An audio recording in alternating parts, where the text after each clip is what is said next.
서울중앙지검이 지난해 5월 옵티머스 펀드 사기 사건을 무혐의 처리한 것과 관련해 법무부가 어제 감찰을 지시했습니다.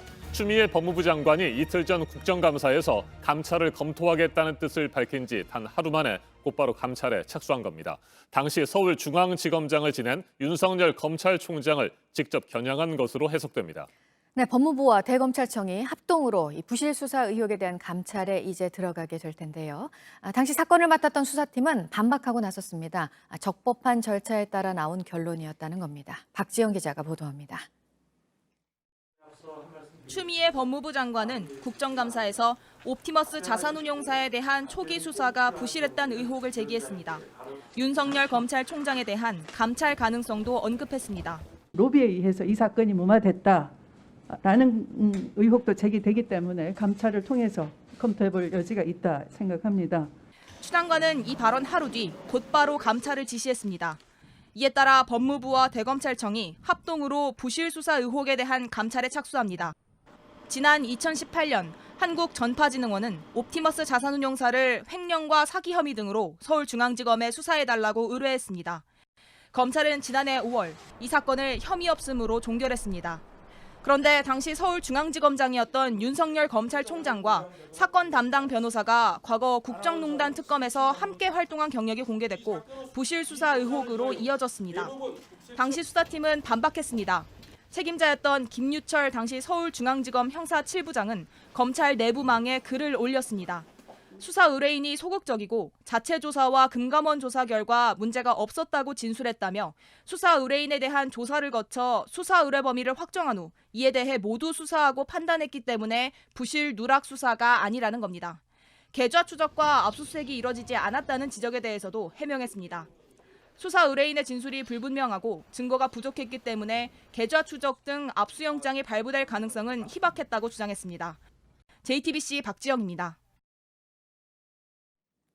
대한의사협회와 대한전공의협의회 등이 오늘까지 의대생들의 의사 국가고시 재응시 문제에 대해 뚜렷한 해결책을 내놓으라고 정부에 촉구했습니다. 그러면서 해결책이 나오지 않을 경우 앞으로 벌어질 모든 상황에 대한 책임은 정부 측에 있다고 주장했습니다. 또다시 진료 거부 등 집단 행동에 나설 수도 있다는 뜻으로 해석됩니다. 한마디로 의대생들이 국가고시를 볼 수 있도록 해달라는 호소이자 압박입니다. 하지만 보건복지부는 재응시 기회를 줄 수 없다며 기존 입장을 고수하고 있습니다. 이한길 기자가 보도합니다. 대한의사협회와 범의료계 투쟁위원회가 어제 보건복지부와 간담회를 가졌습니다. 의대생들이 의사 국가고시에 다시 응시할 수 있도록 해달라고 요구했습니다. 하지만 복지부는 재응시는 어렵다는 기존 입장을 재확인한 것으로 알려졌습니다. 요구가 받아들여지지 않자 의사협회는 어젯밤 입장문을 내고 당장 의료 현장에 어려움이 예고되고 있는데 정부는 해결에 나서지 않고 있다고 주장했습니다. 정부의 잘못된 정책으로 국민 건강과 환자 안전이 심각하게 위협받고 있다고도 했습니다. 그러면서 오늘까지 뚜렷한 해결책을 내놓지 않으면 앞으로 벌어질 모든 상황에 대한 책임은 정부 측에 있다고 주장했습니다. 앞서 최대집 의사협회 회장은 정부가 국시 대책을 마련하지 않으면 특단의 조치를 취하겠다고 말한 바 있습니다. 특단의 조치가 뭔지 구체적으로 밝히진 않았지만 일각에서는 의사들이 추가로 집단 행동에 나설 수 있다는 분석이 나오고 있습니다. 앞서 의대생들은 정부의 의대 정원 확대 방침 등에 반대하며 지난 9월 마감된 국시에 원서를 내지 않았습니다. 이후 방침을 바꿔 다시 응시하겠다고 밝혔지만 정부는 형평성 등을 이유로 추가 응시 기회를 줄 수 없다는 입장입니다. JTBC 이한길입니다. 지난 25일 세상을 떠난 고 이건희 삼성 회장의 연결식이 이 시각 삼성서울병원 장례식장에서 진행되고 있습니다. 8시쯤 연결식이 끝나고 나면 곧바로 발인이 시작될 예정인데 이건희 회장의 운구 행렬은 생전 고인의 애정이 담긴 공간들을 돌면서 마지막 이별을 구하게 됩니다. 삼성서울병원 장례식장에 나가 있는 취재 기자를 연결합니다. 황혜린 기자, 고인과 유족의 뜻에 따라 장례는 가족장으로 치러지고 있는데 현재 연결식도 비공개로 진행되고 있습니까? 네, 바로 뒤로 보이는 삼성서울병원 장례식장 지하에 있는 빈소에서 회장의 연결식이 비공개로 진행되고 있는 걸로 전해졌습니다. 이 자리에는 부인인 홍라희 전 리움 미술관장과 이재용 삼성전자 부회장, 이부진 호텔 신라 사장, 이서연 삼성복지재단 이사장 등의 유족들이 참석한 걸로 알려졌습니다. 앞서 삼성 측은 회장의 장례식이 가족장으로 치러지다 보니 구체적인 장례 일정은 비공개로 하겠다는 입장을 밝힌 바 있습니다. 네, 고인의 운구 행렬은 어떤 곳들을 거치게 될까요? 일단 운구 행령은 1시간쯤 후인 8시 반쯤 운구차가 장지로 떠나게 될 걸로 보이는데요. 이 회장과 인연이 깊었던 장소들을 거치는 방법이 거론됩니다. 가장 유력한 곳은 경기 화성 사업장입니다. 화성 사업장은 고인이 생전에 마지막까지 챙겼던 반도체 공장이 있는 곳입니다. 이외에도 수원 사업장과 기흥 반도체 공장도 언급됩니다. 서울 용산구 한남동에 있는 고인의 자택이나 회장의 집무실로 자주 이용된 이태원의 승지원도 언급되고 있습니다. 이 회장과 부인 홍 여사의 애정이 담긴 리움미술관도 운구차가 거쳐갈 곳 중 한 곳으로 꼽힙니다. 어제 서초 사옥에 운구 차량이 대기하는 모습이 포착되기도 해서 서초 사옥도 들리는 것 아니냐는 관측이 제기되기도 했습니다. 일각에서는 유가족의 장례를 간소하게 치르기로 한 만큼 화성 사업장 한 곳만을 돌아볼 수 있다는 관측도 제기하고 있습니다. 한편에서는 운구차는 연결식이 끝난 뒤 바로 장지로 옮기고 영정사진을 실은 차량만이 돌아볼 가능성도 제기되고 있습니다. 네, 이건희 회장의 장지는 어디로 정해졌는지 혹시 파악이 됐습니까? 일단 장지는 수원에 있는 가족 선영이 될 가능성이 높은 상황입니다. 부친인 고 이병철 선대 회장과 모친 박두울 여사를 모신 에버랜드 인근에 있는 용인 선영도 거론되고 있긴 합니다. 이런 일정 모두 삼성 측은 비공개로 진행할 방침입니다. 지금까지 삼성서울병원에서 JTBC 황예린입니다. 마크 네퍼 미 국무부 부차관보가 미국은 언제든지 북한과 마주 앉을 준비가 돼 있다고 말했습니다. 같은 세미나에 참석한 문정인 통일외교안보 특보는 우리가 반중 군사훈련에 동참하면 중국은 한국을 적으로 간주할 것이라며 우려를 나타냈습니다. 트럼프 행정부가 추진하고 있는 한국을 포함한 반중 전선 구상에 대해 부정적인 입장을 명확하게 밝힌 것으로 해석됩니다. 이재승 기자가 보도합니다.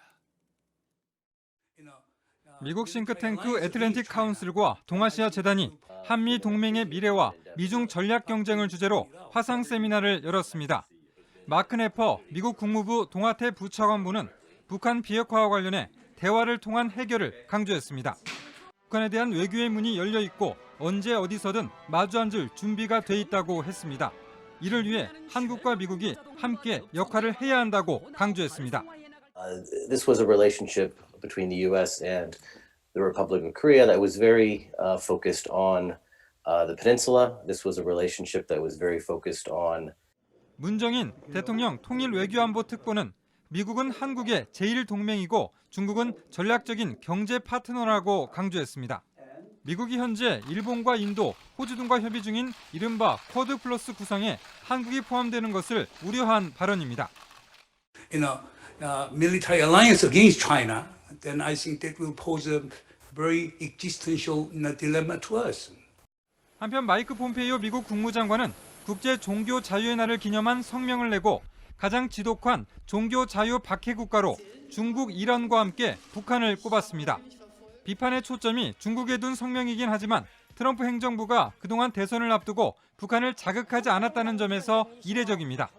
JTBC 이재승입니다. 오는 11월 3일 미국 대통령 선거를 앞두고 공화당 트럼프 대통령과 민주당 조 바이든 후보가 주요 경합 지역의 표심을 잡기 위해서 막판 총공세에 나섰습니다. 수도 워싱턴 DC에서도 사전투표가 시작됐는데 유권자들의 발길이 이어지고 있습니다. 사전투표 참여 열기가 역대급 기록을 경신하고 있습니다. 특히 젊은 층과 흑인들의 참여가 눈에 띕니다. 워싱턴을 연결합니다. 임종주 특파원, 선거가 막판으로 치달으면서 유세전도 뜨겁게 달아오르고 있는 것 같습니다. 트럼프 대통령과 바이든 후보 모두 격전지로 향했죠.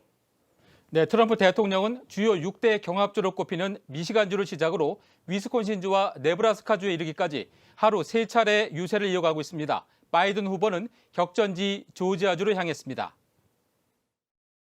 Get your kids back to school.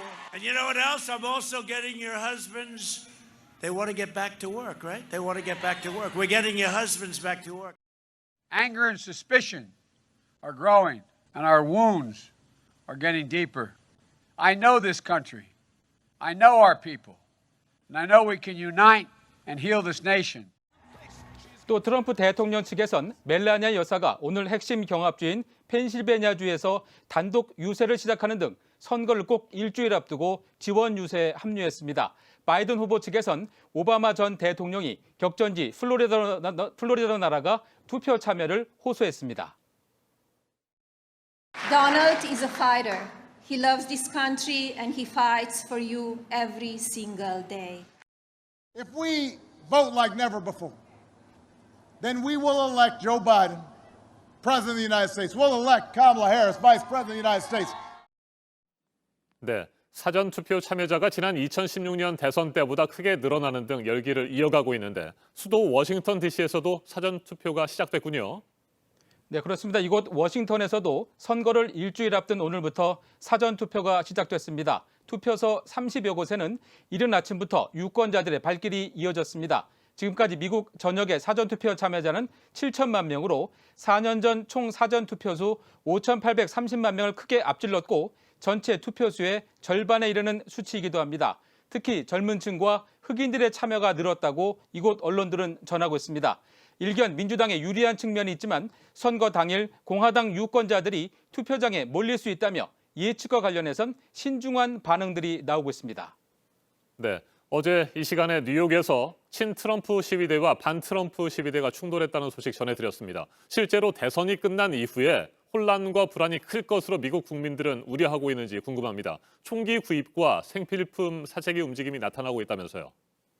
네, 대선 이후 폭력 사태에 대한 우려 때문에 미국 전역에서 총기를 구입하거나 식료품과 화장지 등 생필품을 비축하고 있다고 미국 일간 USA 투데이가 보도했습니다. 일부는 아예 먼 곳으로 떠나거나 맞춤형 벙커까지 주문하고 있다고 전했습니다. 전문가들은 이번 선거에서 최악의 폭력이 일어날 수 있다는 우려를 잇따라 제기하고 있습니다. 네, 선거를 앞두고 적절성 논란을 빚었던 새 연방 대법관 인준안 표결. 어제 가결로 결론이 난 거죠? 네, 에이미 코니 베럿 미 연방 대법관 인준안이 찬성 52, 반대 48로 하루 전 상원을 통과했습니다. 트럼프 대통령은 미국의 중대한 날이라며 환영했고 베럿 대법관은 백악관에서 취임 선서를 했습니다. 보수 성향의 베럿 대법관 취임으로 미 대법원은 보수 6, 진보 3으로 보수 우위 구도가 더 확고해졌습니다. 대선 일주일여를 앞둔 인준으로 선거 결과를 놓고 법적 다툼이 벌어질 경우 트럼프 대통령과 공화당에 유리한 상황이 된 것 아니냐는 해석도 나오고 있습니다. 지금까지 워싱턴에서 JTBC 임종주입니다.